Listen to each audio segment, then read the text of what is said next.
Hello, everyone. Thanks for joining me. I am Michelle Earhart, your host as always. Thanks for staying with us. I know we're starting an hour late, but that's because we have a very special guest with us today who has like frequent breaking news that he has to cover. So we'll get into that in a bit. But before we do that, let's run the thing.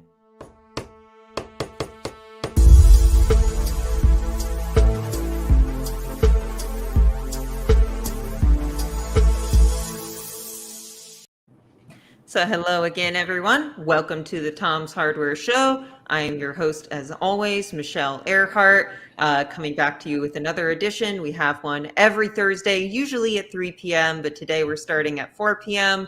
Joining me today is our new staff writer extraordinaire, Isaac. How do you pronounce your last name, Isaac? My name is Isaac Rouse. It's like mouse, but with an R. Pleasure to be here, everybody. Perfect. And of course, we have our special guest, Matt Swider from The Shortcut, known for being able to find consoles and GPUs and help direct you to them. He has one right behind him. And with the holiday season coming up, I wanted to bring him on to share all his tips and tricks with you. Go ahead and introduce yourself, Matt. Yeah, so I used to work at a sister publication of Tom's Hardware called Tech Radar, and I'm a former editor or U.S. editor-in-chief there.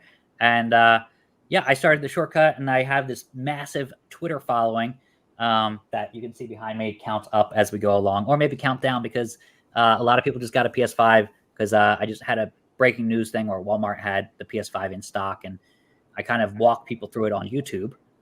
So The Shortcut doesn't have a YouTube, but I just made it after my own name because I've had a YouTube for years, and I just help people alert them through Twitter because it has a built-in notification system that people can use. So that's been helpful.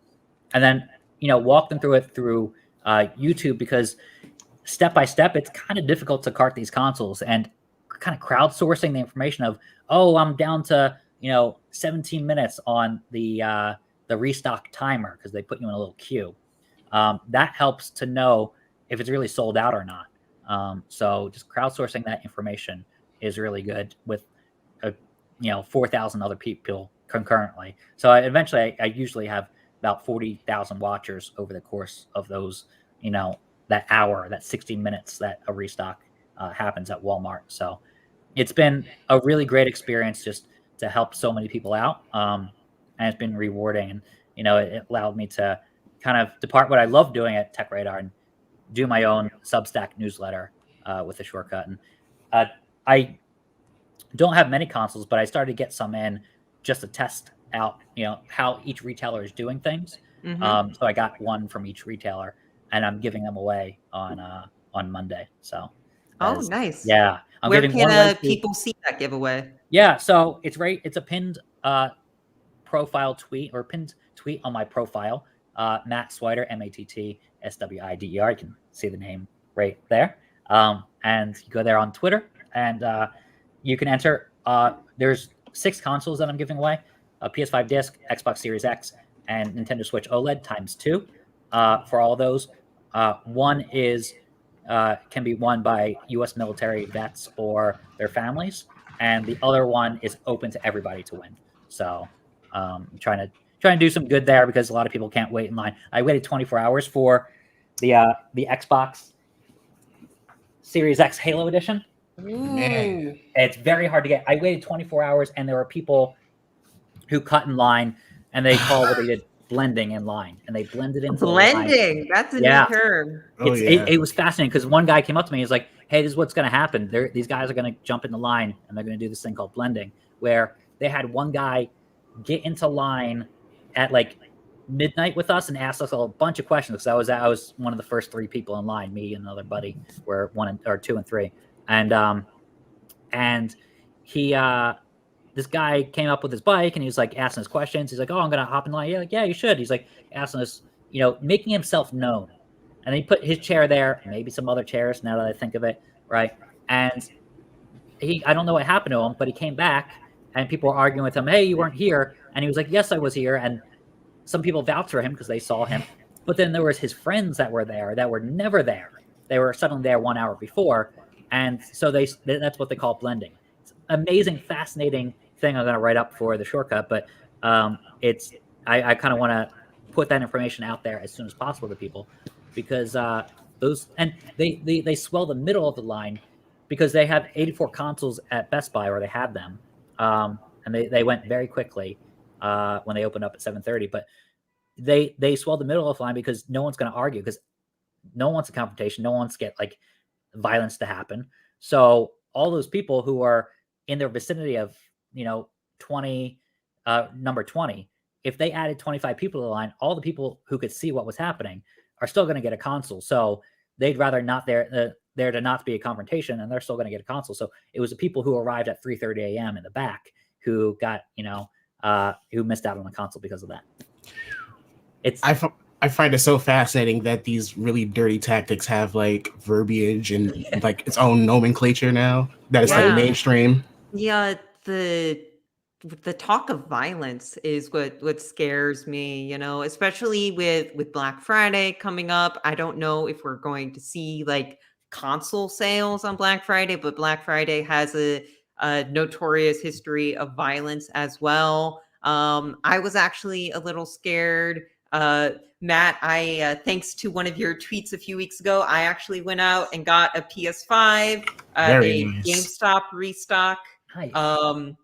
In the city, and that one I was a little more confident about because there were a bunch of locations all over the city that were restocking. Talk about New York specifically, so I wasn't expecting massive lines, but I was worried, if the crowd gets rowdy, what do I do? Have you had any stories, told to you about that, Matt? Yeah, and it's something I've been looking to publish for a little while. And while I love my role at Tech Radar, I was slipping into management a little, so therefore I couldn't produce a story. So now I'm like back with vengeance and able to produce these stories, and I really look forward to that. The NYPD shows up every single time at Best Buy because they start to hand out the paper tickets when it gets really rowdy, and the GPU restocks are 10 times worse than the PS5 restock. So the fact that you went to GameStop is doing it right. A lot of people hate on it because they force you to get maybe 2 games when it's an online restock, and a gift card to they pack it in with so many bundled items. They did. I'm not a huge fan of the bundles, but it's not as bad as what I've seen on Newegg. So what I did for mine is I paid like $700-ish, and I got a second controller, which I wanted anyway, and I got a $50 GameStop gift card, which not great, but I spent it on Miles Morales and I was fine. Right. Perfect. It's a bummer to have to be forced into that stuff, but you have to think from a reseller standpoint. That's why that line wasn't very long, because they can sell the PS5 for anywhere from $800 to $1,000, but they can't make any money off of Miles Morales. They can't make money off of that gift card because it's a $50 gift card. They can't make any money off of other things that are the second controller, because second controller is $60 readily available. It's the console that's not readily available. So whenever it's rare items, the resellers show up and they can make a lot of money off of it. But by forcing real gamers to be like, okay, well, I was going to get a game anyway. And sometimes when you go to GameStop, depending on who's behind the desk, you can ask very kindly, hey, I got this in a bundle, but I really wanted Demon Souls or some other game, and they'll do it. But with a GPU, there's very few bundles. Ant Online does bundles, but Newegg does bundles, but there's very few companies that do bundles with GPUs, and they sell for, if you get like an $800 GPU, you can sell it for $1,600 instantly on StockX. And that's really where the problem comes into play, is these aren't going to gamers. There was the one with the NYPD with the Best Buy. There was a girl in front, and I was like, oh, okay. She's playing games. She waited out here for at least 2 days to get a GPU. Oh my God, like in a row? Yeah. But that's part of the blending. So she may have been one of the people who was blending, because the guy behind her, number 2, and this may have been on purpose, he was like the kingpin. So he had a bunch of people in line. So the first 20 people were all people who kind of hopped in line at the last second. But some people were in their cars, and some people said, oh, I just went to the bathroom. Like, not 20 people. The 20 people can't have just gotten back from the bathroom. So she turned to me because I was trying to get like information, like that's what a reporter does. Like, oh, how long were you in line? When did you get in line? didn't really want to talk to me. None of the people wanted to talk to me, and she turned to me eventually because I was sticking around, and she turned to me with the piece of paper and said, "Is this a good one?" And it was a 3080, and I was like, "Are you kidding me? This is the best one. This is the one everybody's after." That actually reminds me a bit. So for anyone just joining us, by the way, we have Matt Swider with us, who runs The Shortcut, has over 1 million Twitter followers, and is basically the guy to go to find PS5, Xbox, GPU stock drops, which notoriously hard to do. You know, these consoles just turned a year old, and they're still difficult to find.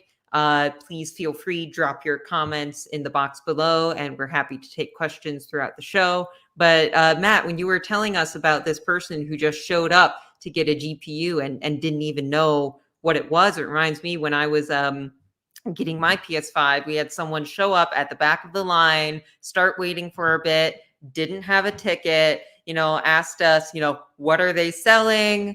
Do you need a ticket to get it? And then we said, oh, you need to go up for a ticket, but I think they're out of tickets. And she's like, okay, what is it? I said, it's a PS5, but it's in this bundle. And she's like, I don't want the bundle. I just want the console. And I'm like, you have to get it in the bundle. And she's like, all right, bye. And then she just left. I don't know if that was just someone who saw the line and decided to join, but that's a new experience for me. I would hope so. I would really hope so, because those bundles are really the best way. Michelle, I don't mind. I hope you don't mind me asking, because this $1 million question, because I'm just so fascinated about resale culture. Matt, what made you go on this crusade to do the right thing, to help your fellow man, to do what the internet says is the Lord's work? Yeah. At first, people were calling me the GO18. I was like, why am I a goat? And I wasn't really understanding that for a long time. But when you hear it, you're like, oh yeah, greatest of all time. But then you're like, when you see it spelled out on a tweet reply, you're like, what? And then I realized. But I began doing it in February. So I tried to get my sister one for her family. They got one from Walmart. I wasn't able to get it until the end of the year, and it got delivered by GameStop for what? In January. And it contained NBA 2K22, or 2021 at the time. And that really, it was, with the bundles, it's great because everything's at face value, but face value at its original price. That game was already $20 off. So I took it back, and that was a mistake because I thought January, it's going to be easy to get one of these consoles by themselves. Right. And I didn't get one until late February. So late February, I was trying. I got through Sony Direct, and I got through the queue, and I put an American Express credit card number in there. And I realized it had an error message, and they don't take American Express. So I tried to put a Visa credit card in there, a backup credit card. And the error message wouldn't go away, which is just aggravating as you're seeing the 10-minute countdown timer, the sites expire. are so broken, too. I was just like, oh, no. Why did I have to put that credit card? I shouldn't have chanced it with that one, trying to get more points and so forth. So the next day, I didn't get it. And I complained about it on Twitter, and other people responded. And I had 21,000 Twitter followers for just mostly regular reasons. And then the next day, the queue opened back up. Sony had a public queue at the time. They haven't really done that in a while. And I said, oh, it's back open. And I tried again. I didn't get accepted to the end. I didn't get to the end of the queue and get to the checkout screen. But other people were like, oh, thank you, I got it. So I was notifying people. And I was like, oh, okay, good for you guys. I didn't get it. Whatever. So then that was a Thursday. The Friday, I did the same thing. I said, oh, it's back open. So just to tell those same people if they didn't get it.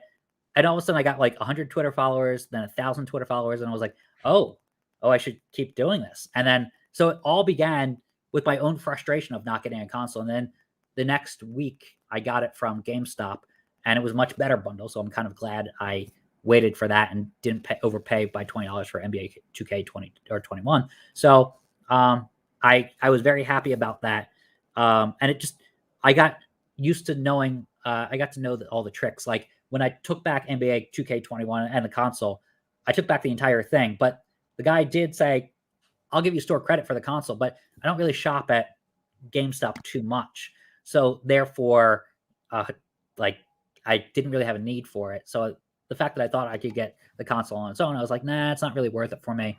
Turned out to be a mistake because they were going for like $800. But I didn't want to resell anyway. So it's just like, I want to keep doing this. And I developed the emojis with the sirens and everything that kind of like stand out. And I asked people to retweet it because it's a big deal. So I put the recycle symbol in there and said RT this and follow Matt Swider. The reason I put my username in there was because if someone does retweet it and sees that recycle symbol, they'll retweet it and it'll go to new followers and they'll see the @Matt Swider and click on that. And like, it just snowballed after that.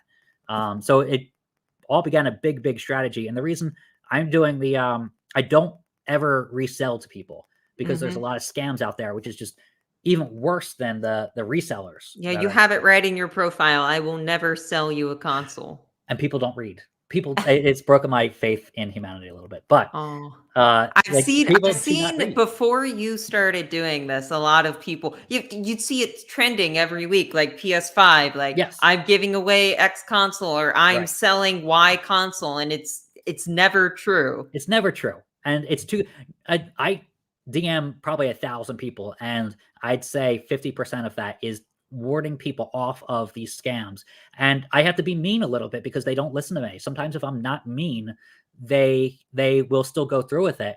Or like come back to me and say, I gave half the money. I don't think I'm getting the console. I'm like, yeah, I told you. So I tell people, no one likes you that much.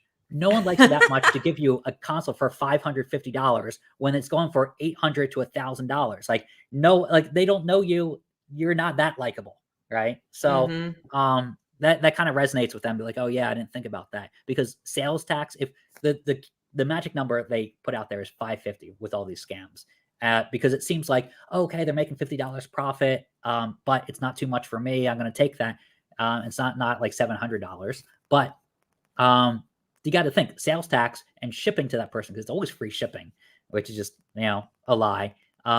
Like that's a lot of money to just send into the ether and not actually get a console, because they get blocked in the end. So I put that in my Twitter profile bio, which is just very coveted space because I'd rather put other stuff there. And I don't do that because there's an account out there that's verified that looks like my account, and they've stolen pictures. Wow. So I think I've seen that account. Yes. Yeah. It's bad. It's so bad. I saw that when I was prepping for the show, and it's like, why is this person verified? How do you know? Can you reveal a bit more about that? Or so it usually news anchors and other people that just leave their account dormant. Someone gets access to that account and just takes it over. And I've tried to get it banned from Twitter, and Twitter really it's done a little bit, but not nearly enough. So of course, I'm kind of sad about that, because like it's using my likeness to scam people, and and then they turn themselves into Sony and scam people as well. So it's just a hard thing to see, that people come to me, and I get back to them all the time, and I'm just like, I go through my messages, like I sleep and I wake up and I'm like, oh, I have to check to see if anybody's like questioning a scam, because it's the people who message me I can get back to, but it's people who don't message me that they have no shot, because they're just so desperate for a console that they'll pay anything for it. So then you are open to getting messages from people? Yes, which I did in my first week, and I was like, oh, this is a mistake, because like every time there was a restock, I would just get a flood of messages. But I kept it open, and I don't sleep, and I just respond to messages these days. So oh no, that reminds me of my job, except I do sleep, but I don't have a million followers. Yeah, I enjoy it because I get to people. So one of the things that I'm doing that's a little bit different is I'm not charging. I don't have any ads on the shortcut, but I do charge $5 a month or $50 a year to leave a comment. And that way you get the one-on-one help, and I will, it's kind of like a service journalism thing. So that's the quite a different thing that I'm doing than what Future has done, is that I'm kind of going about it in a different way. And I think that's the fair way to do it. I'll still respond to the free ones and the Twitter messages and Twitter DMs, but it allows me to kind of prioritize people who are supporting me. And that's kind of the business model I'm going for. With the giveaways, I'm using that money to give it away for free. So a lot of people ask me, why don't you sell me a console if you get one, because you're so good at it and you have them? Why don't you sell me the console? And that just opens up the door for the scam accounts to say, oh, I'm giving one away. All you have to pay for is shipping. And they've done that before. There's an email account called mattswidergive@gmail.com. That is not my Gmail account, but someone forwarded me that message and it has my picture on there and everything. So there are so many scams. And by doing a giveaway, now I have to mention, I will never sell you a console. I added that because they wanted retail price for it, which seemed like a great idea. It's like, oh, you want a giveaway where I won't inflate the price, but really it's just a scam that's using my name. Well, I mean, like, usually I want to say this to our viewers, like, a journalist will not sell you something. It's a journalist's job to convey information to you, to convey truth to you, especially in tech journalism. We try to be, service journalists. We are here to sort of be your ally in finding things and cutting through BS. And selling consoles online is, I think, the epitome of BS, right, Matt? Absolutely, yeah. And it's just like, it's nothing. I've never done that, and I don't want to do that. So, and I tried to like put that out there so that people aren't confused. Like, oh, he's making an exception to his rule. It's like, no, this is a hard and fast rule. I will never do that. So, that's my entire funnel. Is I'm going to buy these consoles. I'm going to give them away for free when I can. Like waiting in line for 24 hours and cutting off the scalpers was something that the average person wasn't going to do. But I can get myself in there at the front of the line, wait there, and give it away. I will do that for free, and then I'll get more free and paid users to my website. And like that's the funnel that I would rather do, where it's completely honest and not trying to resell it to people to make a profit. One thing that I am curious about, because you do giveaways. If I am just like an average person following you, maybe I want to buy a console for someone else and I don't know a lot about, the space. How do I know which giveaways are legit?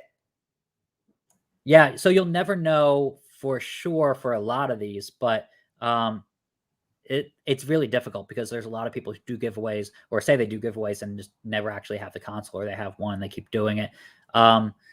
It's hard, and you have to look into the background of the person. Like for me, I think I trusted enough, having built up a reputation, but there's other restock accounts that I don't even know. Like I may know them, but I'm not even sure if they're actually giving away something. Because there's some restock accounts who say, "Oh, I have a source at Sony Direct that they'll probably do another restock tomorrow." And I'm just like, no one's ever had a source at Sony Direct. Sony is so tight-lipped. Walmart will tell you, Target employees will tell you, Best Buy will tell you. Sony won't, and Amazon will not. We had one source at Amazon, and they almost got fired. Oh, geez. Yeah. That actually leads me to my next question. Yes. But before I do that, I just want to say, like, just a good reminder, the Twitter check mark is not always a good thing to go by.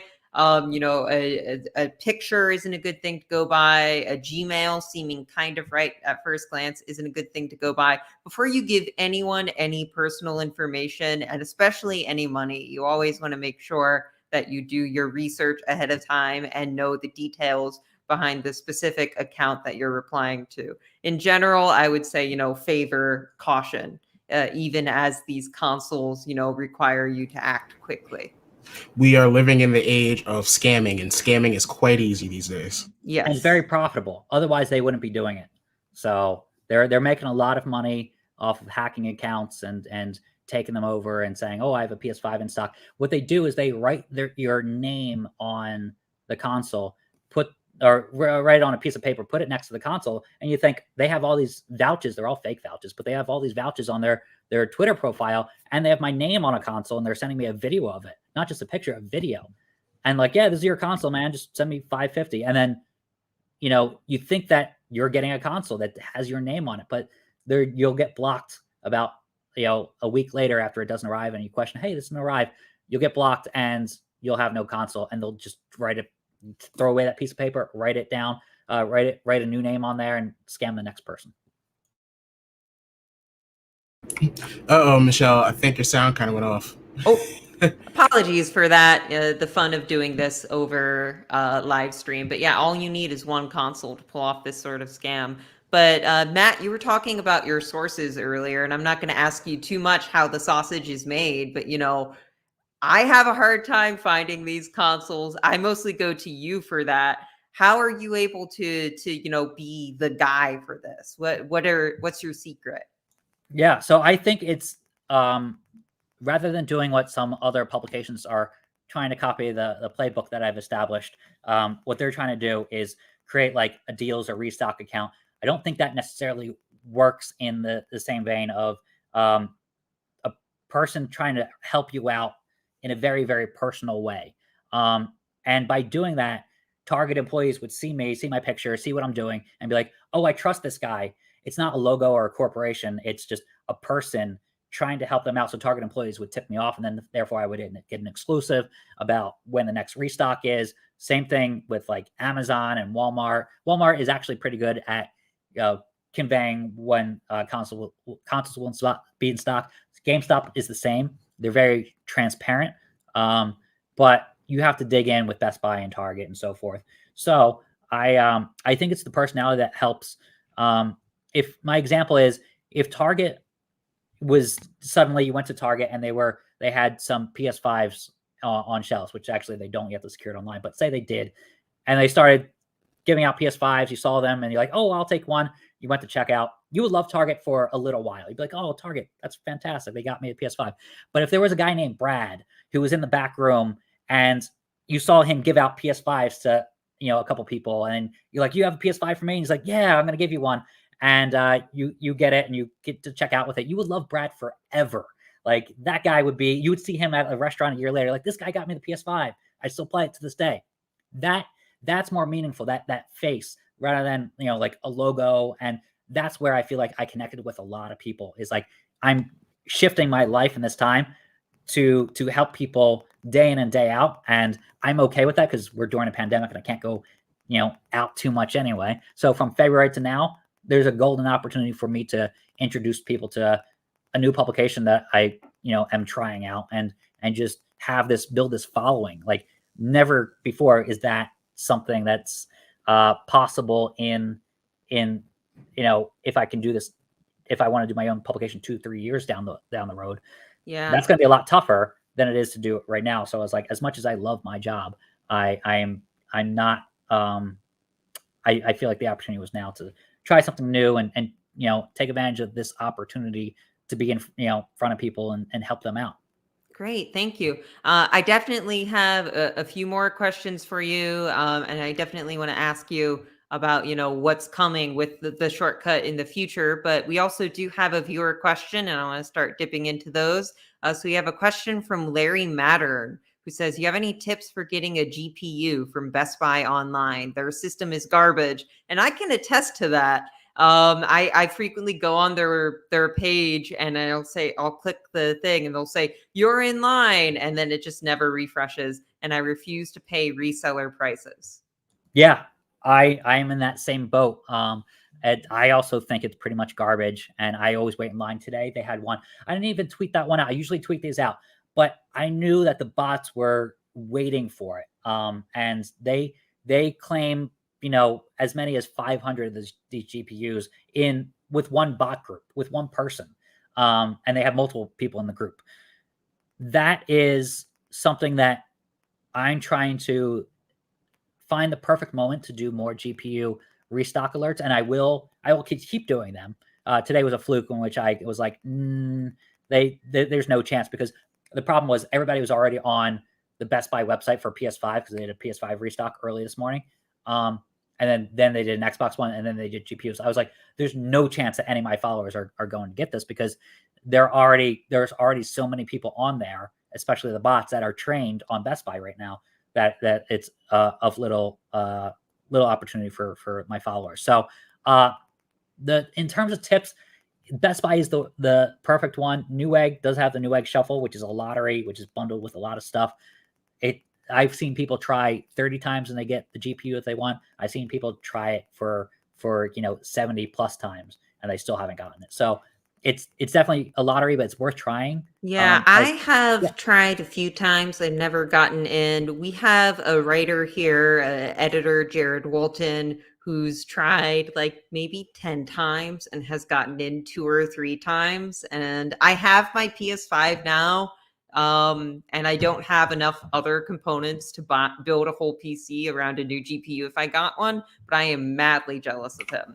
But you were talking, about, not posting about the GPU restock because it just didn't seem worth it. We have another comment here from Larry Hopt about he tried on Walmart, got a 25-minute queue and it froze and he gave up. I know you were guiding people through that Walmart one earlier. How do you know which restocks are worth trying and like which restocks are just going to be swarmed with bots? I got mine because it was in person, but yeah, I would say that the ones that are worth it are the ones where, like, I asked people early on to tweet me console in hand photos. It's like kind of a little phrase that I not came up with, but like started to use a lot. And people started saying where they got it from, and like that told me which ones had the most success. Now, Walmart is known for being difficult because it's so popular, being delayed because there's so many out there that if 3% of them are delayed or canceled, if 3% of them are delayed or canceled, that's still a lot of people. So even if everybody's like 3% canceled,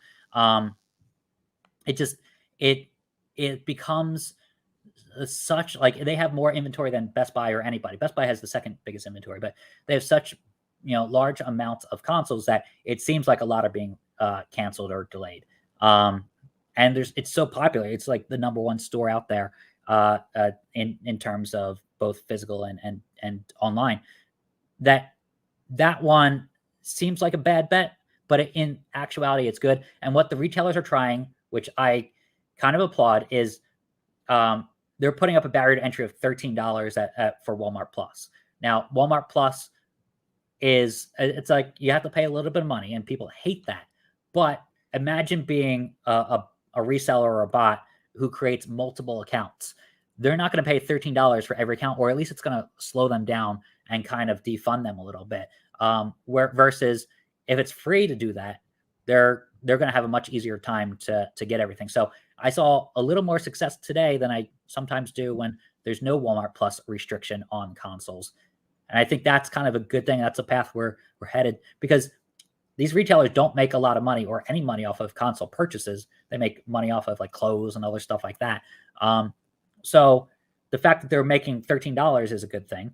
And what they're willing to, like, all the shipping costs that are going up and everything, you have to think their price is going up, their bill of sale is going up. So, I kind of am okay with it as long as it cuts off the resellers and cuts them off at the pass. That sounds vaguely dystopic to me, signing up for a subscription service to get a chance to buy something. But I think I agree with the logic there. Paywalls they don't always stop all bots, but they add an extra barrier that will, stop some people from doing it. We have a comment here that I just thought you'd like, from Miles Goldman, saying, Matt, you're the only Twitter I set notifications on. I will say that is also the same with me. I have 2 notifications accounts for Twitter. One is my boyfriend and the other is you. I hope that doesn't sound creepy. No, it's funny. I find that funny. I went out on a date with somebody and I met her through the PS5 restock stuff, and she's like, it's creepy, I have notifications turned on for you, so I see all of your tweets. But she was trying for a PS5, and I met her through that, and because she was had a verified account, and Twitter pings me whenever somebody has a verified account or like a high follower account or someone I should know. So I clicked on it and I saw her, and I was like, she has pinned in her pinned tweet has like very Instagrammable picture of cookies. And I was like, I never charge money, but I want some cookies if I help you get a PS5.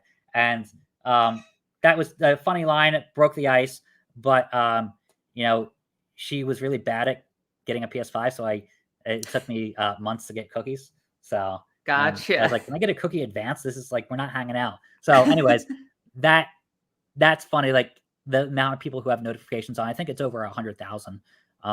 So I had to be very careful not to send an errant tweet out there because people get very mad. And one time I did, and I said, I was testing actually a Steam Deck. I was testing that out, and I wanted to see if it would speed up my ability to write a tweet, but instead it sent a tweet, and the tweet was just like a throwaway one. It was it was RIP Fleets, Twitter Fleets. You're not allowed to make jokes anymore. I can't. Yeah. I'm banned until the new year. I can't wait to get my Twitter back eventually. But I appreciate the support. So I had people message me that say I work in pest control or I drive cross country. I had 2 people mention that they work in pest control and they can't check their phone. So alerting them to like errant restocks, like some restock accounts do, which I don't like. Sometimes you dig in and you can get one, but if I don't think people can get it, I won't tweet it. So therefore I try to, keep my Twitter to like the essentials. I want to pass the ball to Isaac here real quickly, but before I do that, I want to ask, how does that impact the non-restock stories you might want to cover? Because you have a history of doing broader tech journalism. Yeah, so it makes it difficult. Threaded tweets will help, and when I was covering the live blog for Apple events for Tech Radar, like I would still do that because my audience, there is some crossover appeal, which is really nice. And, I won't offend enough people where they'll unfollow or do, or turn off notifications. I'll be like, oh, okay, he's doing the live blog. And then I'll start threading that tweet with more information. So that the threaded part helps. And if there's some crossover appeal, I will do that. When the Samsung Galaxy Z Fold 3 came out, I was able to tweet that out and get traffic to the page on Tech Radar because I was, I thought there was enough crossover appeal to be like, ooh, wow, this thing's neat. So I did a YouTube video about unboxing it, and it still got an audience, which was nice. So I need to break away from being just the PS5 restock guy and being the guy who helps you save time and money on different gadgets. Sweet. So I do have the shortcut pulled up on my other monitor, and we can talk about that in a bit. But Isaac, you've been sitting, waiting so patiently. I really appreciate that. I wanted to throw the conch over to you for a moment because I know that you have a history with sneaker culture, and buying tech right now is so much like that. So, I just wanted to give you the opportunity to talk to Matt a bit about that. Thank you, Michelle. So I have my own theories as to why this is, but I wanted to ask you, scalping, reselling, standing in line for hours and hours, maybe days. It's nothing new, but it has reached such a swelling point as of late. And I wanted to know what you think is the contributing factor to this, or maybe the biggest contributing factor. There's shortages, sure. There's, it's easy to buy bots or create scripts for bots. There's all these different tactics. We live in a very, side hustle culture right now, a very, wake up, get this bread kind of lifestyle. So there's plenty of reasons, but I wanted to know why maybe you believe is the biggest contributing factor to why maybe FOMO culture, why this is such a big thing right now. Yeah, I mean, like in the beginning of the year, there were no good PS5 games out there, so it's definitely has a bit of FOMO to it. Now there's some good games to play where it's worth buying, but there are 3 things primarily where everything fell apart. Because of the pandemic, the chips were not being made. Obviously, people weren't in factories, and that hurt the ability to make these chips. And people started manufacturing them again, and things got back in line. But the pandemic definitely hurt things with production. And then you have these things being shipped out, where they're taking longer to ship out. And once they get to the ports, I've had a marketing director of a U.S. retailer tell me, via a Zoom meeting that I have all these PS5s in a container in some in San Pedro, which is Long Beach, Los Angeles, and some in Miami, and I can't get them. They're just locked away because customs is taking really a long time. Now, customs, I put that out there recently because it happened again during the whole port crisis that happened about a month ago. I put that statement out there again, and a bunch of port workers messaged me to tell me this is how weird my Twitter account has become. I touch all fields, but not the Coast Guard, but like they have some sort of official government name. But yeah, the Port Authority people messaged me like, it's not us, it's the truck drivers, and the truck drivers mentioned it to me that it's not us. It's like, these containers are just staying there. So it's the people unloading it. Like each step of the way, things just fell apart. The thing that why the production was down, the getting the supply to the United States and to stores is hampered. The demand is up. Not just people think, oh, people want PS5s.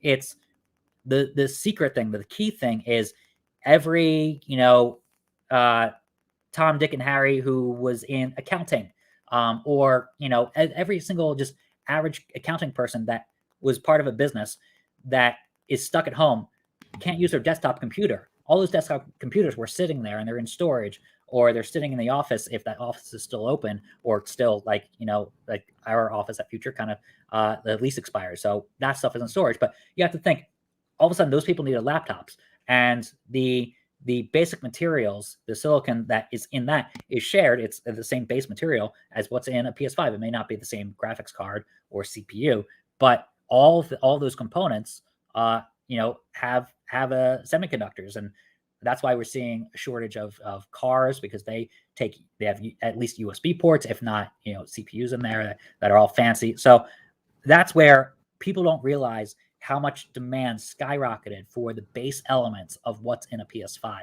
and that combined with the shipping, combined with the lack of production, has been the main driver where this is a new thing. Like the iPhone may be out of stock and in certain areas in years past, but nothing like this.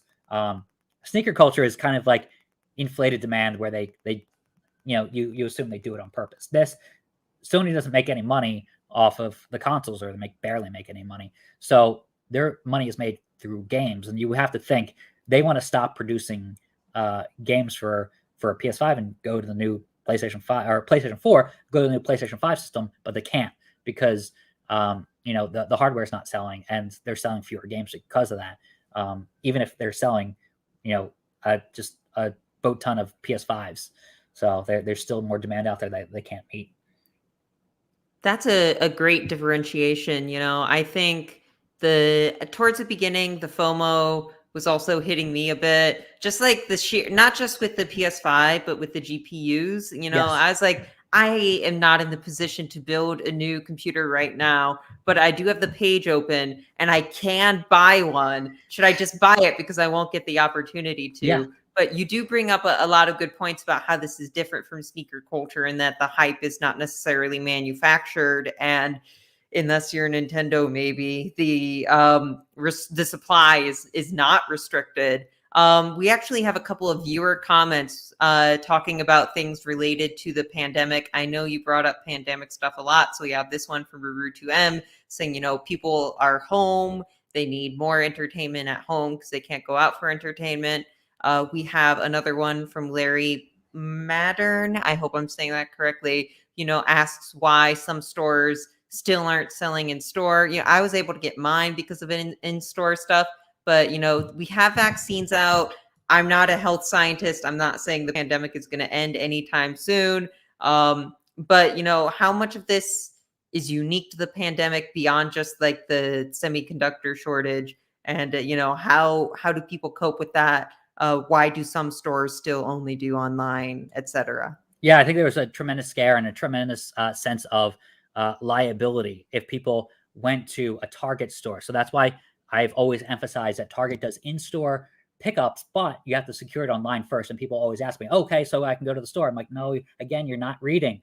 And it's just like the reason they do that is they do it right before. Target's restocks are always before it's between 7 and 8 a.m. That's when they start, and they finish before 9 a.m.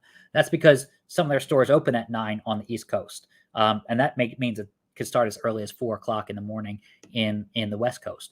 The reason they do that is they don't want word to get out there that a PS5 restock is happening, and therefore I should just go to Target and see if I can get something. So they don't want that liability of, one, you go into the store, and not that necessarily, we're at the height of the pandemic anymore, but you go into the store and just being angry and milling about because you're not there to buy anything else. And you're probably pretty angry, and all you want is PS5 that's not in stock. They want to avoid that as much as possible because, imagine a Black Friday scenario, but the thing you're there for is not in stock, and it's not been like that for over a year. They sense a tremendous, they have a tremendous sense of liability for those people being in their store and not buying anything. So they want to, not have that. And I also think, logistically, it's just a little bit easier to do it online.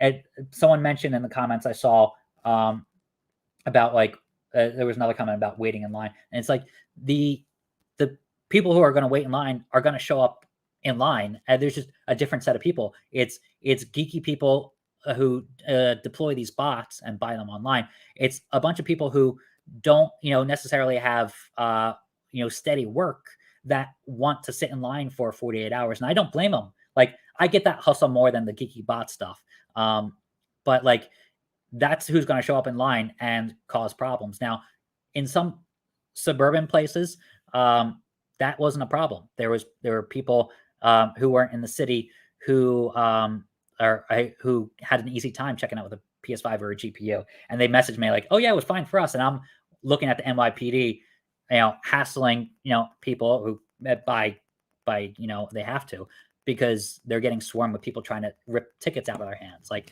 that kind of thing is definitely prevalent in a metropolitan city where everybody's out to hustle and make a quick buck. Which, how many restocks have you gone to? And I personally, I've been to midnight launches, but I've never camped out in front of a store my whole life. What's it like on the front line, Matt Swider? It can be a little scary because I'm taking pictures for either before reporting on Tech Radar or now the Shortcut. I am taking photos of these people, and some of them do not want their picture taken, and they'll be like, "Yo," and I'm like, "What?" And they're like, "I've a warrant out for my arrest. Don't take a picture of me." And like, "Oh, that's a little scary." And I was like, "Don't worry, I'll get you behind the sign when your face is behind the sign." They're like, "He has a warrant too," and I was just like, "Oh God."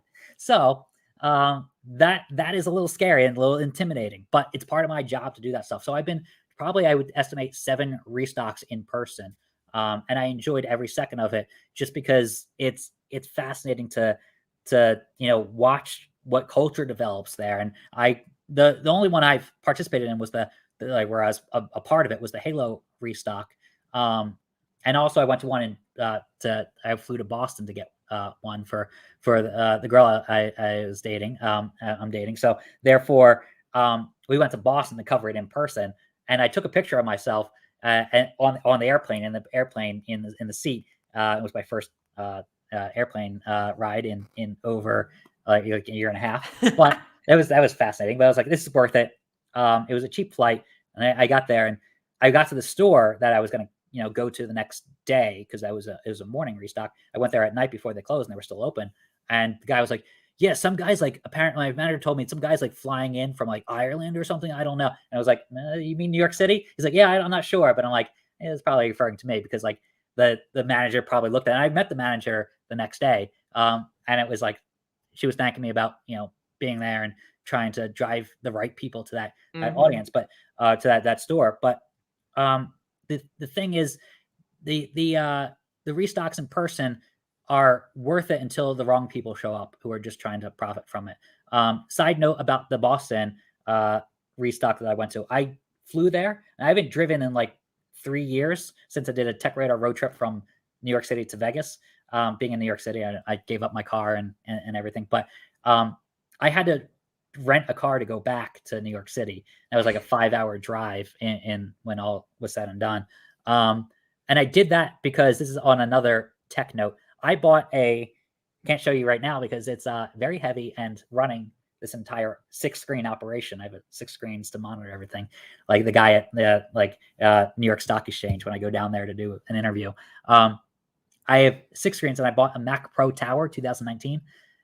It was quite an investment. It was originally priced at $13,000 when I configured it on Apple's own website. And I was stalking the page I didn't have a particular configuration in mind, but I was stalking the Apple certified refurbished page. And I got one for a little over $9,800 with tax. It would be over $10,000, or yeah, it would be $10,000. And my Apple Card limit, which gives me 3% cash back, did not limited me from getting that particular one, but I had it delivered to New Hampshire. And this is what the shortcut is all about. It's like me passing along this information. I had it delivered to a YouTuber who does PS5 restocks named Jake Randall, who runs a great channel. I got it delivered to him in New Hampshire with 0% sales tax. And he met me at the GameStop restock, gave me the giant box, and I had to drive it back just to get it for about $9,000. But it runs everything. It runs my 6 screens because I was running a 2013 Mac trash can. Yeah, it was over $9,000, but it was completely worth it because I got a really good computer, and Apple was going to charge me $13,000, but I got it for a lot less, and that computer will last me probably like 7 years and should be upgradable this time, unlike the trash can version. So having a good network of friends around the country also kind of helps. Totally.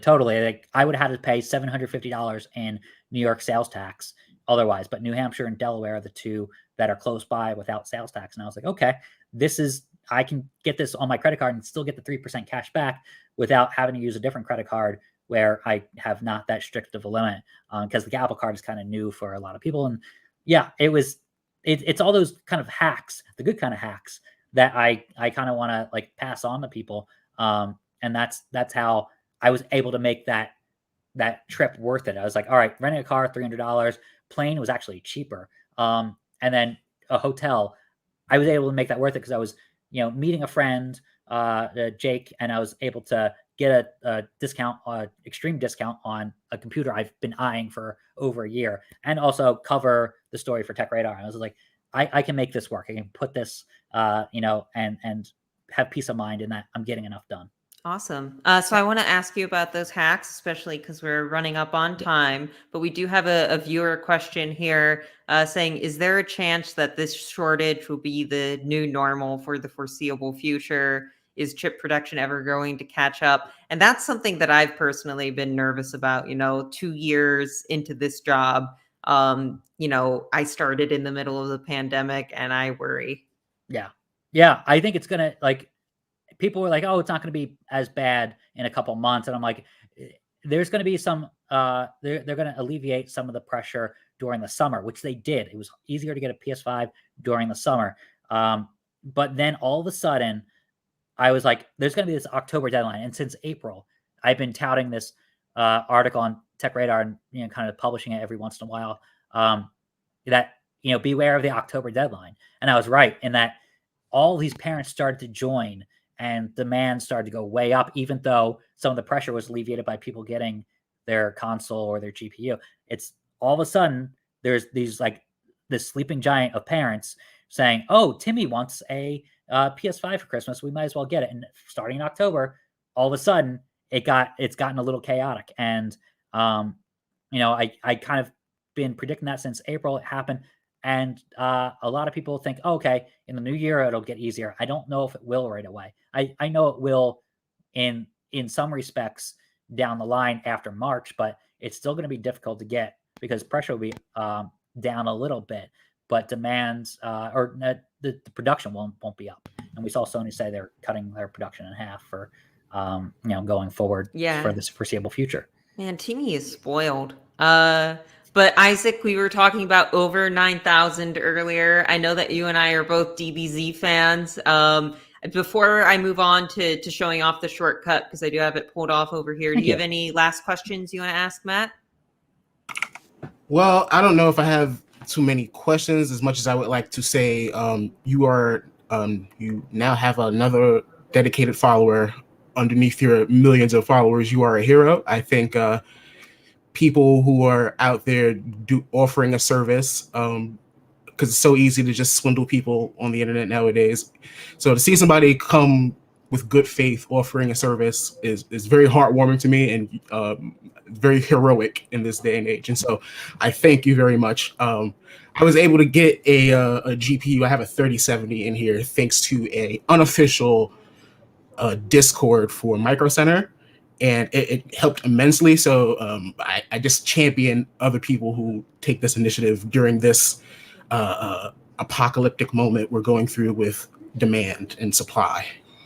It feels like that. It certainly feels like that. And I'm glad you were able to get a good GPU in the end.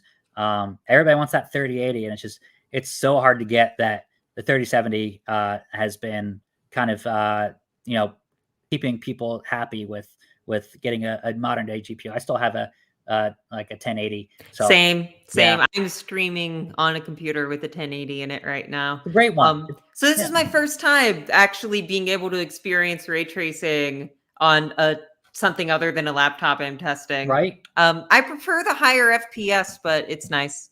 Yeah. So I have on the other monitor over here the shortcut pulled up. This is your personal website. I know that you're talking about restocks here, but you're also saying that you want to talk about things like supply chain and what it's like dealing with the potential violence at these launch events. So what can I go to the shortcut for? Yeah. So I on the about page I mentioned that I'm designing it to save you time and money, and it's definitely a case of I want to simplify your life. So whether it's doing a review in a completely different format, or and I don't want you to have to read a 10,000 word review, which there's a place for that. There's certainly a place, but I'm designing a review format, for example, to be a very brief. Like I developed something called the 2-minute review over at TechRadar, where we put the bottom line, put it at the top, and said, I promise you this will be 2 minutes, by calling it the 2-minute review. So something like that, but then FAQs afterward, where you very scrollable, very easy to get through. And if you don't see your question asked and answered, you can submit it to me personally, and I will add that. I will answer it and add it to the review. So it's a different format, and that the reviews hasn't been laid out, but I want this to be almost like I mentioned there, a one-on-one kind of almost concierge service. So you're going to Best Buy and you're debating between two TVs.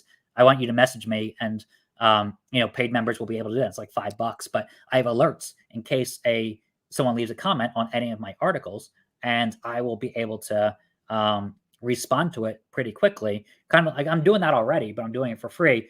I might as well, if I'm going to do it on the website, I might as well, make $5 off of it a month, or $50 a year, which tends to be even cheaper. And then, the shortcut is designed to do that. On Fridays, I'll tell people what to watch and what to play, because you're sitting in front of your Netflix queue going, hey, what's good? This algorithm only reaches so far. Like that type of thing. I want to save people time so they're not having to do the research themselves, and do more of these giveaways like the one on Monday that I'm really hyped about that, just because it's going to a good cause. And a lot of the people who messaged me about Halo and Call of Duty that are in the military can't wait. They're working odd jobs they've gotten back from deployment, and they're not able to wait in line. It was like, I might as well do this. I brought a former future editor over at TechRadar. He's now at IGN, Kevin Lee. He waited in line for me, and I paid for both consoles, and I'm going to give both of them away. So hats off to him for doing a good deed for a lot of people out there who can't wait in line. Awesome. Thank you.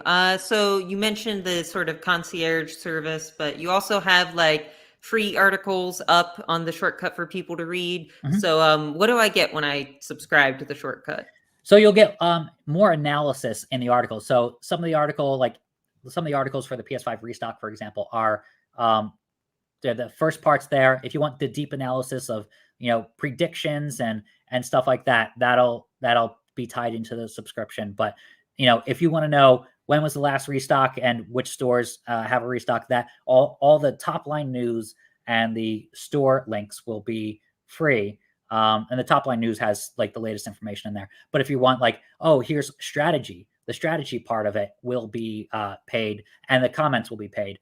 You can still ask me comments on Twitter, and I'll probably get back to it. But like, I prioritize the comments from the supporters because I'm starting a new business, and it's a great thing that a lot of people want to help fund kind of a U.S. American backed startup and or American owned startup. So I'm really eager to have a small business out there and try something completely new outside of what's been tried before, and kind of we all do a little bit of service journalism, but I kind of want to lead with that and put that at the forefront, and see if I can both have a life eventually and also do the shortcut at the same time. Yeah, you are dedicating so much of your time to this. Thank you for joining us. I do have one more question to ask, just because I promised the people I would ask this, and I don't know if I've asked it directly yet. We have Black Friday coming up. We have the holiday season coming up. You said there's that October rush of parents. What's it going to be like buying a console or a GPU this holiday season? Do you have any tips to help me do it? Yeah. So it's going to be incredibly difficult. And that's why I'm doing the live stream on Monday on YouTube. So you just type my name in. And there's already a set one. I'm doing it 3 hours in advance, which tells you I'm going to get a lot of questions.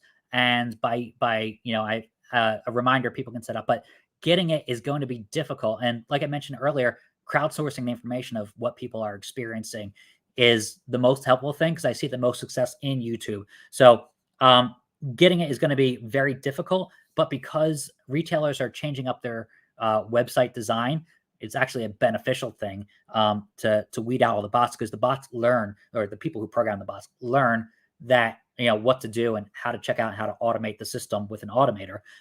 By doing that, that kind of makes it more difficult for them, hopefully easier for us to get it. And I'll be tying my giveaway to that, and I'll be calling people on FaceTime if they have FaceTime or another video platform. If they don't, to give away the consoles, and hopefully we'll see some military people with families get it. And if it's randomly picked, but I'm super excited about that. But yeah, it's going to be difficult. There's going to be some people who get disappointed during the holidays, but at the same time, I'm excited to see hopefully as many legitimate people like get it as possible. Some real gamers and families, not just people who want to resell.